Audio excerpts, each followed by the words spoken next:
கற்பனை செய்து கொள்வதற்கு எந்த தடையும் இல்லை. வேறு எங்காவது அமெரிக்காவில் இருப்பதற்கு, ஈரானில் இருப்பதாக, மக்காவில் இருப்பதாக, மதீனாவில் இருப்பதாக கற்பனை செய்து கொள்ள முடியும். ஒரு நாட்டினுடைய அரசனாகத்தான் இருப்பதாக கற்பனை செய்து கொள்ள முடியும். உயர்ந்த இடத்தில், உன்னதமான இடத்தில் இருப்பதாக நாம் எல்லாம் கற்பனை செய்து கொள்வதற்கு எந்த தடையும் இல்லை. கற்பனைக்கு கட்டுப்பாடு இல்லாமல் இருக்கிறது, ஷரியத்தில் இருக்கிறது. பொதுவாக சிந்தனை செய்ய முடிகிறது. முடியாத காரியங்களும், வானத்திற்கு மேலால் பறப்பது, கடலுக்கு அடியிலே மீன்களை போன்று நீந்தி செல்வது என்பது போன்ற கற்பனைகளில் நாம் ஈடுபட முடிகிறது.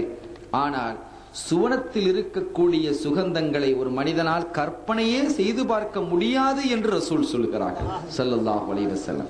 வலா கதர அலா கல்பி பஷர், மனிதனுடைய இதயத்தில் ஊசலாடி இருக்காத, அவனுடைய சிந்தனையில் தெரித்திருக்காத அற்புதங்கள் சுவனத்தில் இருப்பதாக ரசூல் ஸல்லல்லாஹு அலைஹி வஸல்லம் அவர்கள் சொல்லுகிறார்கள். சங்கையானவர்களே, சுவனத்தினுடைய அற்புதங்களையே நம்முடைய சிந்தைக்குள்ளால் வர முடியாத போது, சுவனத்தினுடைய நாயகராக, சுவனம் உருவாகுவதற்கு காரண கர்த்தாவாக இருக்கக்கூடிய நபிகள் ஸல்லல்லாஹு அலைஹி வஸல்லம் அவர்களை கற்பனை செய்து முடிக்க முடியாது. நாம் கற்பனை செய்தாலும் அவர்களுடைய உன்னதம் இந்த அளவுக்கு இருக்குமா, இப்படி இருக்குமா, அப்படி இருக்குமா என்றெல்லாம் கற்பனை செய்தாலும் கூட ஓரளவுதான் நாம் செய்ய முடியுமே தவிர கற்பனை செய்து முடிக்க இயலாது. நாம் இயலாதவர்களாக இருக்கிறோம் என்பதுதான் உண்மையிலும் உண்மை. ஆக அவர்களுடைய பிறப்பிலும் அதிசயம் நிகழ்ந்தது, அவர்களுடைய பிறப்பிலும் வழியும் அதிசயமாக இருந்தது. அவர்களே அதிசயமாக இருக்கிறார்கள் என்பதை அவர்களே சொல்லி காட்டுகிறார்கள். புகாரியில் ஒரு ஹதீது வருகிறது. ரசூல் ஸல்லல்லாஹு அலைஹி வஸல்லம் அவர்கள் பல முறை நாம் கேட்ட செய்தி, தலைப்புக்கு உட்பட்டது என்பதால் இதை குறிப்பிடுகிறேன். விசால் நோன்பு இருப்பார்கள். ஒரு நோன்பு, அதை திறக்காமல் மறு நோன்பு இருப்பது. நாம் இன்று நோன்பு பிடித்திருக்கிறோம் என்று சொன்னால், இந்த நோன்பு மக்ரிபோடு நாம் திறக்க வேண்டும். திறக்காமலேயே அடுத்த நோன்பை பிடிக்கலாமா என்றால் முடியாது.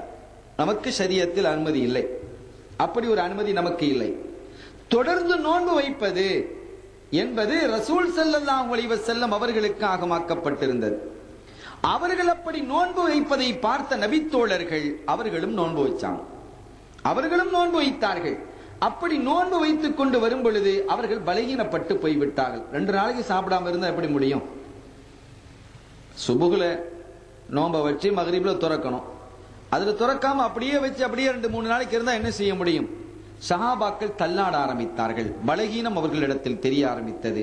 ஏன் இப்படி இருக்கிறீர்கள் என்று, என்ன ஆகிவிட்டது உங்களுக்கு, என்ன நடந்தது உங்களுக்கு, ஏன் இப்படி பலவீனப்பட்டு போய்விட்டீர்கள் என்று ரசூல் ஸல்லல்லாஹு அலைஹி வஸல்லம் அவர்கள் தங்களுடைய அருமந்த தோழர்களை பார்த்து கேட்ட போது அவர்கள் சொன்னார்கள், நாயகமே, நாங்கள் நோன்பு வைக்கிறோம், விசால் நோன்பு இருக்கிறோம், நோன்பு திறக்காமல் நோன்பு இருக்கிறோம். ஸல்லல்லாஹு அலைஹி வஸல்லம் அவர்கள் கேட்டார்கள், உங்களை அப்படி நோன்பு நோக்க சொன்னது யார்? உங்களை அப்படி நோன்பு நோக்க சொன்னது யார்? நாயகமே, நீங்கள் அப்படி நோன்பு நோக்கிறீர்களே என்று கேட்ட போது ரசூலினுடைய முகத்தில் கோபத்தினுடைய அறிகுறியை நாங்கள் பார்த்தோம். கோபத்தினுடைய அறிகுறி. ஸல்லல்லாஹு அலைஹி வஸல்லம் அவர்கள் அப்படி லேசில கோபப்படுறாள் இல்லை. அப்படி கோபப்படுவதாக இருந்தால் உம்மத்திற்காக கோபப்படுவார்கள். அவர்கள் கஷ்டப்பட்டு விடக்கூடாது, அந்த கஷ்டத்தை ஏற்படுத்தக்கூடிய ஒன்றுக்காக நிகழ்ந்தால் அதுக்காக கோபப்படுவார்கள். இந்த சமூகம் சங்கடப்படுகிறது என்று சொன்னால் அந்த சங்கடத்திற்கு காரணமாக இருக்கக்கூடியவர்களை கோபிப்பார்கள். அப்படித்தான் நடந்திருக்கிறது. சொன்னார்கள், உங்களை அப்படி நோன்பு வைக்க சொன்னது யார்? நாயகமே, நீங்கள் நோன்பு வைக்கிறீர்களே என்று கேட்ட போது ஸல்லல்லாஹு அலைஹி வஸல்லம் அவர்கள் கோபப்பட்டார்கள். இங்கே ஷரியத்தினுடைய ஒரு செய்தி. ஸல்லல்லாஹு அலைஹி வஸல்லம் அவர்கள் ஒரு கருமத்தை செய்கிறார்கள், ஆனால் அதை சொல்லவில்லை.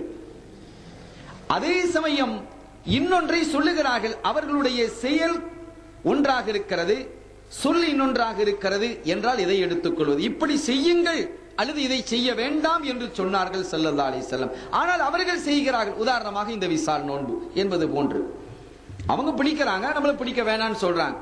சொல்லும் செயலிலும் வேறுபாடு இருந்தால் நாம் எடுத்துக்கொள்ள வேண்டியது சொல்லைத்தான். அதான் ஷரியத். நமக்கு அவங்க சொன்னதை தான் எடுத்துக்கிடணும். அவங்க செய்தார்களே என்றால் அது அவர்களுக்கு சொந்தமாக அல்லாஹ் வழங்கி இருக்கிறது. அப்படி எத்தனையோ விஷயங்களை வழங்கி இருக்கிறான். அவங்க செய்யற மாதிரி யாரும் செய்ய முடியாது, அது வேற விஷயம்.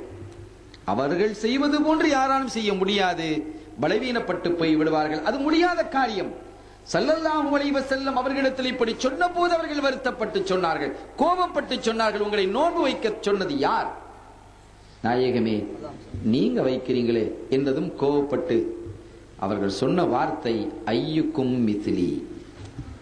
ஐயுக்கும் மித்லி, உங்களை போன்றவர்.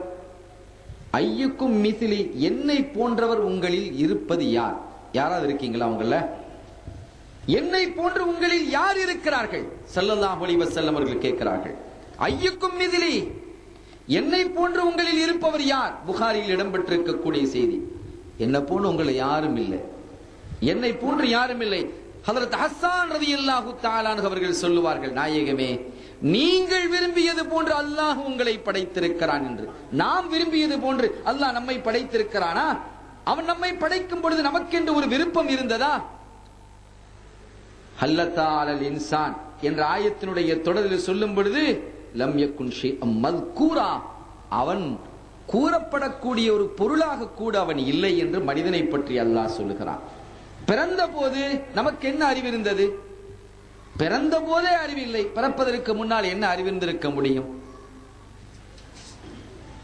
ரசூலுல்லாஹி ஸல்லல்லாஹு அலைஹி வஸல்லம் அவருடைய நிலை அப்படி அல்ல என்பதை ஹஸ்ஸான் ரலியல்லாஹு தஆலா அன்ஹு அவர்கள் நிரூபித்து காட்டுகிறார்கள். நாயகமே, நீங்கள் உருவாகி இருப்பது, உங்களை வடிவமைக்கப்பட்டிருப்பதெல்லாம் அல்லாஹ் உங்களை வடிவமைத்திருப்பது, இவ்வளவு அழகான தோற்றத்தில் ஏற்படுத்தி இருப்பது நீங்கள் விரும்பியது போன்று.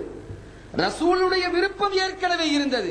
அந்த விருப்பத்தினுடைய அடிப்படையில் தான் அவர்களே உருவாகி இருக்கிறார்கள் என்பதை ஹஸ்ஸான் அவர்கள் சொல்லி காட்டினார்கள். இது ஷரியத்திற்கு மாற்றமானது என்றோ, கற்பனைக்கு பொருந்தாது என்றோ, கருத்துக்கு ஒவ்வாது என்று யாராவது சொன்னால் ரசூல் இதை மறுத்திருக்க வேண்டும். அவர்கள் மறுக்கவில்லை.